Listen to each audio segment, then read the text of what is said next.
এদিকে একদিন বিরতি দিয়ে কাল আবারও মাঠে ফিরছে বিপিএল। উত্তাপ ছড়াচ্ছে Barishal Rangpur match. Home of ক্রিকেটে সন্ধ্যা 6:30টায় মুখোমুখি হবে দুদল। এর আগে দিনের প্রথম ম্যাচে ঢাকার প্রতিপক্ষ রাজশাহী। ম্যাচ শুরু দুপুর 1:30টায়।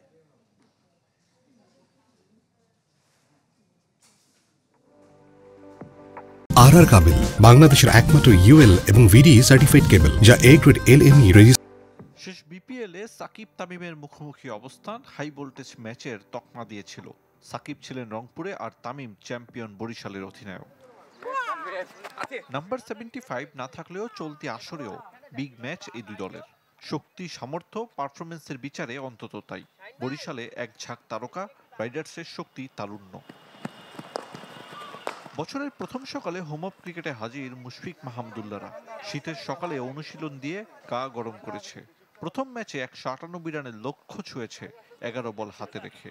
যে আত্মবিশ্বাস সঙ্গী করে নামবে বরিশাল। দলের বড় নাম শাহিন শাহ আফ্রিদি। পাক পেসার পারফরমেন্সে পুরোপুরি সন্তুষ্ট করতে পারেননি। 0 রানে ফেরা নাজমুল শান্ত নেটে সময় কাটিয়েছেন দীর্ঘক্ষণ। আলাদা সেশন করেছে স্পিন ইউনিট।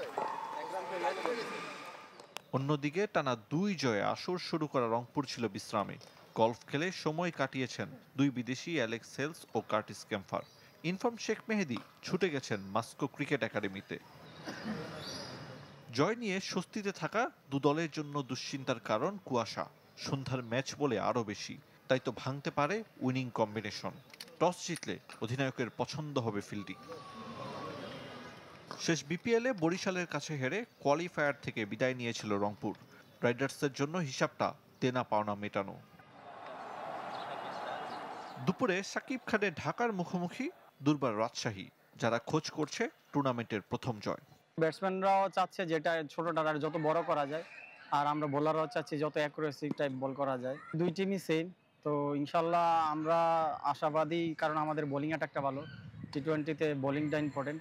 উইকেট যেহেতু ভালো, তো চ্যালেঞ্জ থাকবেই, যে এমন না যে হচ্ছে 200 রান করে আপনি সেফ থাকবেন। উইকেট ভালো থাকলে অবশ্যই খেলাটা যে কোনো মুহূর্তে যে কোনো দিকে যেতে পারে। আসরে দেখা মিলছে বড় স্কোর, তারপরও মিরপুর বলেই ম্যাচের মোমেন্টাম বদলে দিতে আশাবাদী দু দলের spin unit. Ariful Islam, channel 24, Dhaka.